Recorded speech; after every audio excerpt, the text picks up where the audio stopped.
Hello नमस्कार दोस्तों। 10 दिसंबर 2023 current affairs की इस वीडियो में आपका स्वागत है। और इस वीडियो में हम 10 पॉइंटों पर चर्चा करेंगे और 10 पॉइंटों को डिटेल में आपको समझाएंगे। आज की करंट अफेयर्स की वीडियो आप देखेंगे तो आपको बहुत ही लाभ मिलेगा एग्ज़ाम में। दूसरी बात, इस वीडियो को अगर अच्छा लगे तो आप लाइक कीजिए और कमेंट कीजिए, और अच्छा लगे तो सब्सक्राइब भी कीजिए, क्योंकि मैं ऐसे रोज़ आपको 10 या 15 पॉइंट आपको रोज़ बताऊंगा, जिससे कि आपकी नॉलेज और एग्ज़ाम में आपको मदद मिल सके। तो चलिए शुरुआत करते हैं। पहला पॉइंट है, हाल ही में कौन मिजोरम की सबसे युवा विधायक बन गई हैं? बेरल बेन्ने सांगी जो आपकी बन गई हैं। और इनके बारे में हम बता दें आपको, ये मिजोरम के आइजोल से हैं। और इनकी उम्र है 32 वर्ष। कितनी है? 32 की हैं ये। और ये टीवी एंकर थी।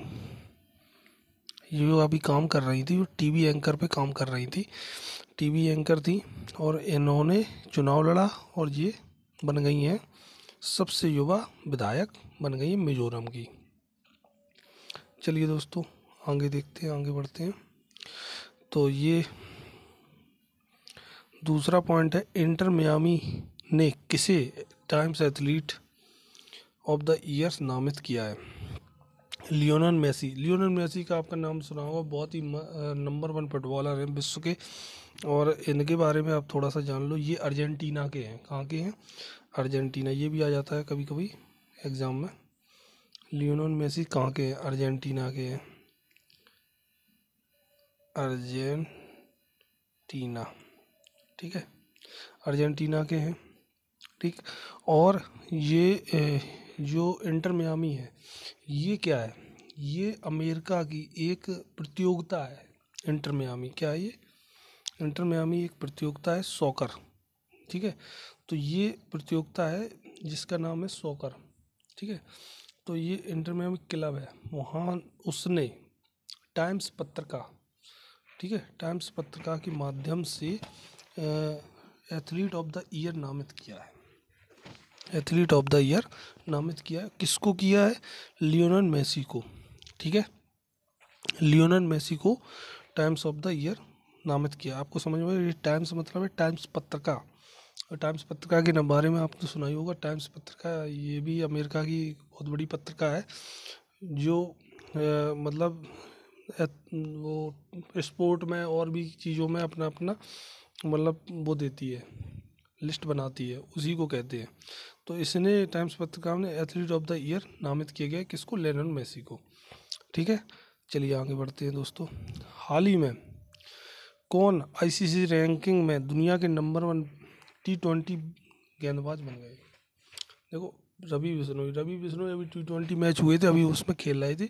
ये स्पिनर हैं और इन्होंने क्या किया? आईसीसी रैंक में दुनिया के नंबर 1 T20 गेंदबाज बन गए हैं। T20 गेंदबाज इन्होंने किसको पछाड़ा है? इन्होंने अभी जो अफ़गानिस्तान के स्पिनर हैं राशिद खान, उनको पछाड़ा है। वो थे सबसे पहले दुनिया के नंबर 1 गेंदबाज। अब ये रवि बिश्नोई हैं। चलिए दोस्तों आगे बढ़ते हैं। यूपी नगर पालिका ने फिरोजाबाद का नाम बदलकर क्या रखने का प्रस्ताव रखा है? चंद्रनगर।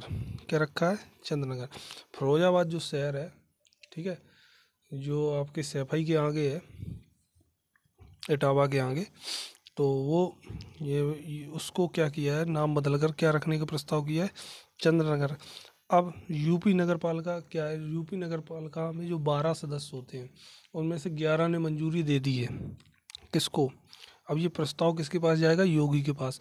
आदित्यनाथ योगी अगर उस पर साइन करते हैं तो फिरोजाबाद का नाम बदलकर क्या हो जाएगा? चंद्रनगर। चंद्रनगर के नाम से आपका फिरोजाबाद नाम हट जाएगा, चंद्रनगर आ जाएगा, ठीक है। तो ये चीज़ हुई है, प्रस्ताव पारित हो गया है। अब योगी जी करेंगे तभी होगा, अभी बदला नहीं है, बदलने का प्रस्ताव रखा गया है। चलिए आगे बढ़ते हैं। ये है पॉइंट। अगला पॉइंट है, किस राज्य में महिलाओं के खिलाफ अपराध राष्ट्रीय औसत से 180 गुना अधिक हो गया है? उत्तर प्रदेश। अब इस पॉइंट को थोड़ा समझने की ज़रूरत है। ये अपराध राष्ट्रीय, इसमें क्या नाम, उत्तर प्रदेश में अपराध नहीं बढ़ गया है। हुआ क्या है हम बताएं। उसमें ये हुआ है कि जो अपराध महिला संबंधित जो केस हैं वो सबसे ज़्यादा दर्ज हुए हैं, राष्ट्रीय औसत से 180 गुना ज़्यादा दर्ज हुए हैं। कहाँ पे? केस में जो सज़ा सुनाई गई है, महिला संबंधित जो केस हुए हैं उसमें जो सज़ा सुनाई गई है वो सज़ा मतलब अपराध, वो अपराध राष्ट्रीय औसत से 180 गुना अधिक है। किसमें? उत्तर प्रदेश में। राष्ट्रीय मतलब इंडिया में जो अपराध हो रहा है, इंडिया में जो महिला संबंधित जो सज़ा सुनाई गई हैं उन सज़ाओं से उत्तर प्रदेश में 180 गुना अधिक हो गया है। इस चीज़ को आपको समझना है, ठीक है। अब ये मत समझ लेना कि अपराध उत्तर प्रदेश में 180 गुना ज़्यादा है राष्ट्रीय से, ऐसा नहीं है। जो अपराध मतलब सज़ा, जो महिला संबंधित जो सज़ा हो रही है वो चीज़ है, ठीक है। अगला बढ़ते हैं। अगला पॉइंट है, किस राज्य में मधुमक्खी पालन परंपरा का जश्न मनाते हुए मधुमक्खी दिवस मनाया गया? अब इसमें एक चीज़ पॉइंट समझ लो, मधुमक्खी जो दिवस होता है, मधुमक्खी पालन दिवस होता है, वो बनता है 20 मई को, विश्व, ठीक है। विश्व मधुमक्खी दिवस जो बनता है वो बनता है 20 मई को पूरे विश्व में, भारत में भी बनता है। लेकिन जो नागालैंड के जो लोग हैं उन लोगों ने क्या किया, जश्न मनाते हुए मधुमक्खी पालन दिवस मना डाला 10 दिसंबर को, जो आज की डेट है, ठीक है। वो आपका एक पॉइंट हो गया। अब ये एग्ज़ाम में आ सकता है, ठीक है। तो ये नहीं आएगा, विश्व मधुमक्खी दिवस अगर आएगा तो 20 मई करना है आपको, ठीक है। चलिए आगे बढ़ते हैं।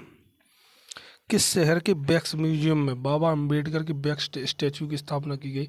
वैक्स मतलब मोमबत्ती के जो पुतला है वो बनाया गया है, किनका? बाबा साहेब अम्बेडकर जी का।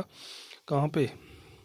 जो जयपुर में बनाया गया। जयपुर में एक स्टैचू बनाई गई, प्रतिमा बनाई गई बाबा साहेब की, और म्यूजियम में, ठीक है, वैक्स म्यूजियम में वैक्स स्टैचू यानी मोमबत्ती का एक पुतला बनाया गया जयपुर में। वो किनका है? बाबा साहेब अम्बेडकर का। इसको घुमा फिरा आगे भी पूछ सकते हैं, जयपुर में किसकी प्रतिमा बनाई गई है जो मोमबत्ती की है, वो वहाँ पे अगर ऐसा क्वेश्चन आया तो बाबा साहेब अम्बेडकर लिखना है, और अगर ऐसा पूछा जाए तो जयपुर शहर पूछा जाए तो जयपुर लिख देना, मतलब पॉइंट। अगला है, नवीनतम एमपीसी बैठक में आरबीआई ने नीतिगत रेपो दर को कितने प्रतिशत अपवर्तित रखा है? तो एमपीसी पहले समझ लो क्या है। एमपीसी मतलब होता है मौद्रिक नीति समिति। जो एमपीसी का मतलब है, एमपीसी का मतलब है मौद्रिक नीति समिति। जो आरबीआई है, आरबीआई की बैठक होती है, आरबीआई के जो सदस्य होते हैं वो बैठक करते हैं। वो बैठक जब करते हैं तो उन्हें एमपीसी बोला जाता है, ठीक है। और कमेटी होती है जो उसको बोलते हैं, ठीक है। तो एमपीसी कमेटी है एक, ठीक है। नीति का रेपो दर कितने प्रतिशत अपवर्तित रखा है? क्या हुआ, आरबीआई ने जो ब्याज की जो दर थी, ठीक है, जो रेपो दर थी उसको अपवर्तित रखा है, ना बढ़ाया है ना घटाया। कितना है? 6.5%, ठीक। चलो आगे बढ़ते हैं। किस संगठन ने भारत के साथ मिलकर ग्रीन राइजिंग पहल की शुरुआत की? तो ये संगठन है यूनिसेफ। यूनिसेफ बहुत ही इम्पोर्टेंट चीज़ है, एग्ज़ाम में बहुत ज़्यादा पूछा जाता है। ये है क्या? संयुक्त राष्ट्र संघ के ने ये क्या किया है, यूनिसेफ के बारे में बताना है आपको। तो यूनिसेफ जो है, यूनिसेफ क्या है? संयुक्त राष्ट्र बाल आपातकालीन कोष, इसको बोलते हैं यूनिसेफ। इसको शॉर्ट फॉर्म में यूनिसेफ बोलते हैं। ये क्या है? ये यूनिसेफ है क्या? यूनिसेफ एक संगठन है, संस्था है। इसकी स्थापना कैसे और कब की गई इसकी बात हम बताते हैं। क्या हुआ था, द्वितीय विश्व युद्ध में बहुत ही महामारी फैली गई थी। वहाँ पे क्या हुआ, वो संयुक्त राष्ट्र संघ ने यानी कि अमेरिका ने क्या किया कि एक जो वो बनाया, संगठन बनाया, ठीक है। तो उसमें यूनिसेफ बनाया और उसको क्या किया, वहाँ पे जो भी बच्चे बुजुर्ग जो भी थे उनको स्वास्थ्य सेवाएं, भोजन, ये सब देने के लिए क्या किया, एक वो बनाई गई कमेटी, मतलब संगठन बनाया गया, संस्था बनाई गई जो कि पहुंचाने लगी। और ये क्या किया, ये इतना फैला, ये सभी देशों में गए, ये सभी देशों में 1946 में, 11 दिसंबर 1946 में इसकी स्थापना हुई थी, अमेरिका ने की थी यूनिसेफ, ठीक है। और अमेरिका में ही, संयुक्त राष्ट्र संघ में ही इसका क्या है, वो मुख्यालय है। अब ये भारत आए 1949 में, और उन्होंने दिल्ली में अपना क्या खोला, अपना सेंटर खोला, और उन्होंने दिल्ली में मुख्यालय खोला, और वहाँ से फिर 16 राज्यों में इन्होंने सबसे पहले अपने सेंटर खोले, और यहाँ पे यूनिसेफ की अपनी वो देने लगे, सुविधाएं देने लगे। और ये मुफ्त में सुविधाएं देते हैं, इसमें कुछ भी, कोई भी पैसा नहीं लगता है। इनका काम क्या है, इनका काम सिर्फ है बच्चों के अधिकारों के लिए लड़ना, बच्चों के साथ गलत ना हो, बच्चों को कोई गलत करवाए ना। माँ बाप क्या करते हैं कुछ लोग, अब तो नहीं होता, अपने भारत संविधान में भी है, अब नहीं करता कोई। पहले क्या करते थे कि बच्चों से मजदूरी करवाते, बच्चों से काम करवाते थे। आज भी अगर देखा जाए तो छोटे छोटे बच्चे आपको भीख मांगते हुए मिल जाएंगे। तो यूनिसेफ क्या करता है, उन बच्चों को पकड़ता है, उन बच्चों को अपनी सुविधाएं देता है, स्वास्थ्य सेवाएं देता है, पढ़ाई के लिए प्रोत्साहन करता है, उनके माँ बापों को समझाता है। ये सब काम करता है यूनिसेफ, उनके अधिकारों को दिलवाता है, बच्चों को भोजन, पानी और ये स्वास्थ्य सेवाएं ये उपलब्ध कराता है। तो दोस्तों ये क्या, यूनिसेफ ने भारत के साथ मिलकर ग्रीन राइजिंग पहल की शुरुआत की है, ठीक है। ग्रीन राइजिंग पहल की शुरुआत की है, और ये यूनिसेफ के बारे में आपको पता चल गया, यूनिसेफ क्या है, क्या क्या है, कैसे है, कुछ है, वो सब हमने आपको बता दिया। तो दोस्तों ये थे हमारे 10 पॉइंट, जो कि जीएस के हमने थोड़ा सा समझाने की कोशिश की है। अगर आपको ये वीडियो अच्छा लगे तो आप इसको लाइक कीजिए, कमेंट कीजिए, शेयर कीजिए, और चैनल को सब्सक्राइब कीजिए। Thanks for watching.